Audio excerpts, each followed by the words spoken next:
চৌঠা জুন হবে বহু প্রতীক্ষিত লোকসভা ভোটের গণনা। নদিয়ায় 2টি লোকসভা আসন, কোন বিধানসভায় কটা টেবিল নিয়ে লোকসভায় মোট কটা টেবিল থাকছে থেকে সিকিউরিটি ব্যবস্থাপনা নিয়ে জানিয়েছেন জেলা শাসক অরুণ প্রসাদ থেকে অতিরিক্ত জেলা শাসক অনুপ দত্ত। তাদের সেই বক্তব্য শোনাবো। প্রতিবেদন দুয়ারে লোকসভা ভোটের গণনা।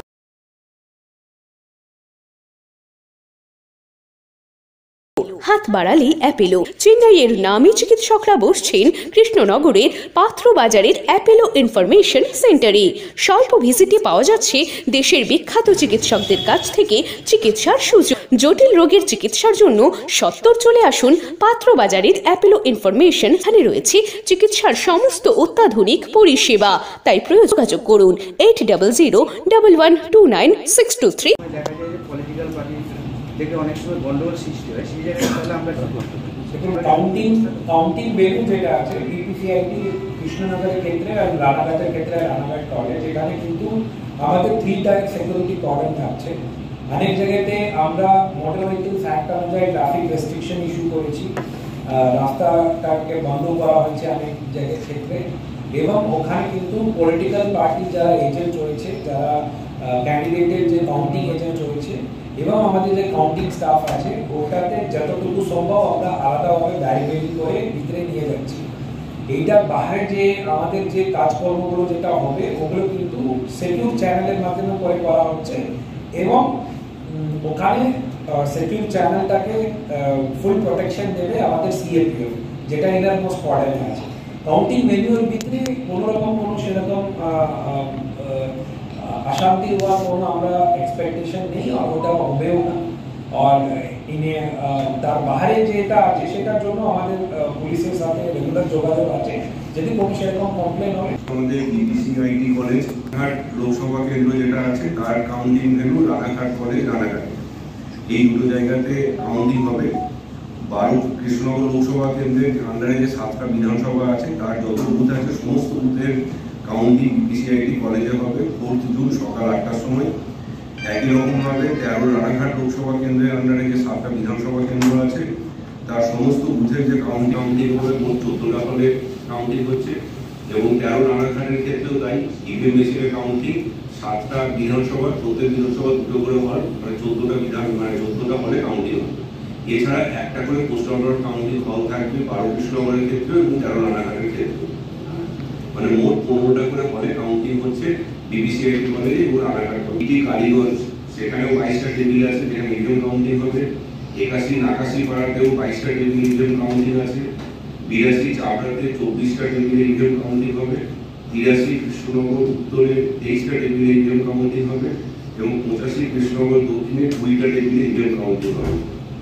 অর্থাৎ মোট 156টা টেবিলে আমাদের 12 কৃষ্ণনগর লোকসভা কেন্দ্রে ইভিএম কাউন্টিং হবে। এছাড়া হচ্ছে পোস্টাল ব্যালট কাউন্টিং এর জন্য যে হল আছে সেখানে আমাদের মোট 40টা টেবিল আছে। এর মধ্যে 20টা টেবিলে সার্ভিস ভোটার যারা আছে, যারা ইপিপিবিএস এ ভোট দিয়েছেন, ইলেকট্রনিক্যালি ট্রান্সমিটেড পোস্টাল ব্যালট সিস্টেমে যারা ভোট দিয়েছেন, তাদের ব্যালট স্ক্যানিং এর জন্য সেখানে 20টা টেবিল থাকবে। যেখানে কারণ ওই ইপিপিবিএস এর যে ব্যালট হয় তাতে কিউআর কোড থাকে, সেই কিউআর কোডকে স্ক্যান করতে হয় ইলেকশন কমিশনের পোর্টালের মাধ্যমে। এই কাজের জন্য 20টা টেবিল আছে। এছাড়া 20টা টেবিল থাকবে যেখানে আমাদের পোস্টাল ব্যালট কাউন্টিং হবে। 196টা টেবিল থাকছে 12 লোকসভা কেন্দ্রে, যেখানে আমাদের পোস্টাল ব্যালটের স্ক্যানিং, কাউন্টিং এবং ইভিএম কাউন্টিং হবে। আরো কৃষ্ণনগর লোকসভা কেন্দ্রে এখনো পর্যন্ত আমাদের যে হিসেব আছে তাতে 12টা রাউন্ডে আমাদের কাউন্টিং প্রসেস শেষ হবে, যদি নর্মালি আমাদের একটু চলে।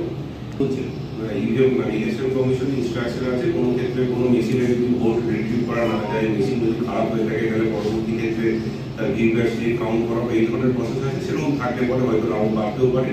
নতুবা 12টা রাউন্ডে আমাদের প্ল্যান আছে। কেন্দ্রে 2টো ঘর, 84 নবদ্বীপে 20টা টেবিল আছে ইভিএম কাউন্টিং এ।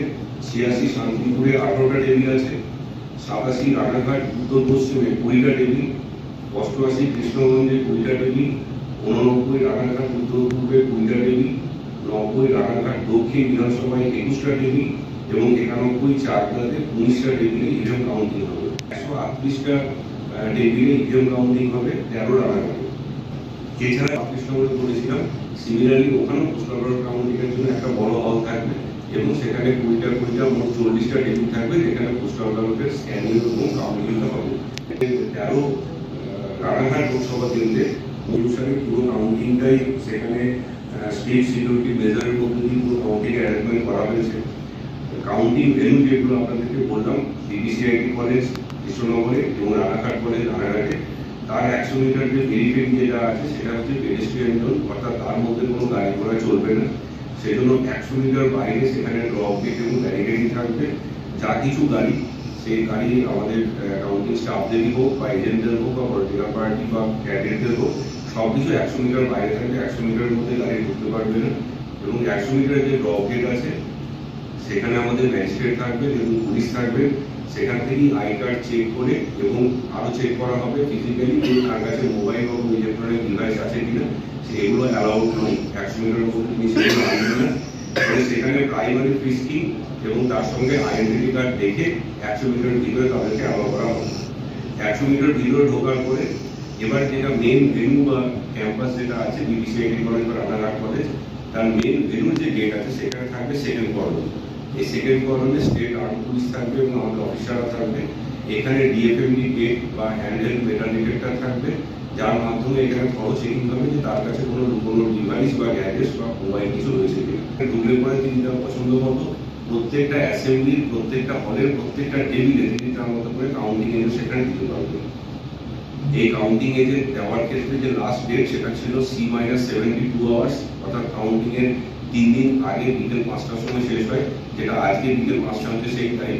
আমরা আজকের মধ্যে সমস্ত ক্যান্ডিডেট যারা আগ্রহী ছিলেন তারা কাউন্টিং এজেন্ট দিয়েছেন, অনলাইনের মাধ্যমে বা অফলাইনের মাধ্যমে তারা জমা দিয়ে দিয়েছেন। আগামীকালকে যেটা আমাদের ওয়েবসাইট নির্দেশ আছে, আমরা সমস্ত প্রফেশনাল ক্যান্ডিডেটদেরকে এই আই কার্ডগুলো হ্যান্ড ওভার করে দেবো। এই আইডেন্টি কার্ডগুলোর ক্ষেত্রে আরেকটা গুরুত্বপূর্ণ বিষয়, প্রত্যেকটা আই কার্ডে একটা কিউআর কোড থাকছে, যে কারণে সন্দেহ হলে যে কোনো আই কার্ডকে যদি স্ক্যান করা হয় তাহলে পার্সন কাউন্টিং এজেন্টের ডিটেল আমরা সেখানে পেয়ে যাব। এই প্রসেসগুলো এবার করা আছে। এছাড়া আমাদের পুরো কাউন্টিং ভেন্যুতে, কাউন্টিং হলে সমস্ত জায়গাতে ইভিএম যে সমস্ত করিডোরটি মুভ করবে সব জায়গাতেই সিসি ক্যামেরার কভারেজ থাকছে এবং এই সিসি ক্যামেরার কভারেজ যেটা থাকছে সেগুলো মনিটর করবার জন্য আমাদের আলাদা করে টিম থাকছে। আমাদের এই যে কাউন্টিং প্রসেস আছে, নর্মালি ইভিএম কাউন্টিং এবং পোস্টাল ব্যালট কাউন্টিং হয়ে যাওয়ার পরে কমিশনের নির্দেশ অনুসারে প্রত্যেক বিধানসভায় যতগুলি বুথে ইভিএম কাউন্টিং হয়েছে তার মধ্যে 5টি বুথকে লটারির মাধ্যমে বেছে নেওয়া হয়।